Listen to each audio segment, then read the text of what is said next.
Good morning, everyone. Morning grain notes here again for the Monday morning, October 4th. We are starting beans down 8 1/4, 12.38 1/4 is where we are, actually nearing the end of overnight here. Still grinding lower towards that 12 to 12.20 fair value for that market. Corn 541.5, that's flat. Once again, we're seeing a little bit of spillover support from wheat, which is up 3 1/4.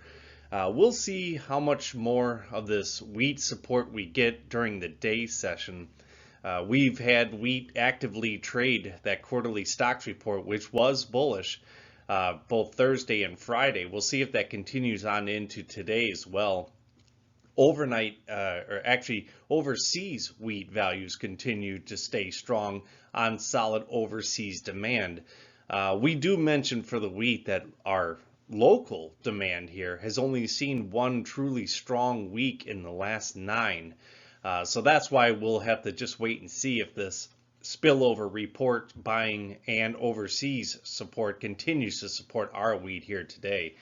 Going back to corn, we would say that if wheat is steady or slightly lower, we would look for that December corn to eventually grind lower down to its fair value, which is right around 515. We'll note that funds were pretty big buyers of both corn and beans on the commitment to traders report from Friday. They were buyers of 30,000 corn and 10,000 beans. Of course, that was their buying going into Tuesday's close. This report measures up till Tuesday's close. So that was their pre-buying going into the quarterly stocks report. Normally, those numbers would look quite supportive, and we would say that maybe we have a new round of fund buying coming in here. But given that that was their pre-buying into the report, and the report turned out bearish, we would actually have to say maybe, maybe not. We'll just have to wait, watch how this week's trade goes for the funds, and see if they do come back and buy even after a surprise bearish report for both the corn and beans.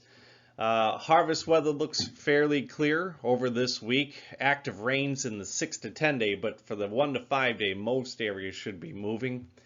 So we'll look for an active harvest there. Flipping over to cattle, we ended last week with some talk of cash trades reaching down to 122. So we started last week with 124 trades. We ended with 122. There were quite a few 124 trades to start the week, so the average, maybe you'd say 123 or 123.50. Either way, that average would be under the previous week's 123.75. So we'll see what we get here on that average cash trade. Also, last week's show list down 21,000. That should have been supportive, but obviously 1 week is not a trend yet. We will see if this week's show list this afternoon is also lower.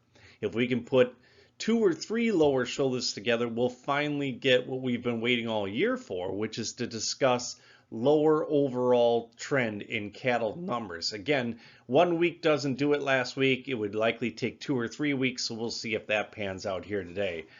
So that's most of what we're looking for. One final note on the grains, the October crop report, supply and demand report is on the 12th.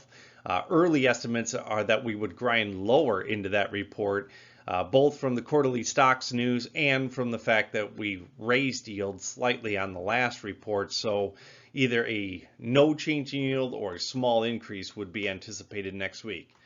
So let's see what we get today. Thank you.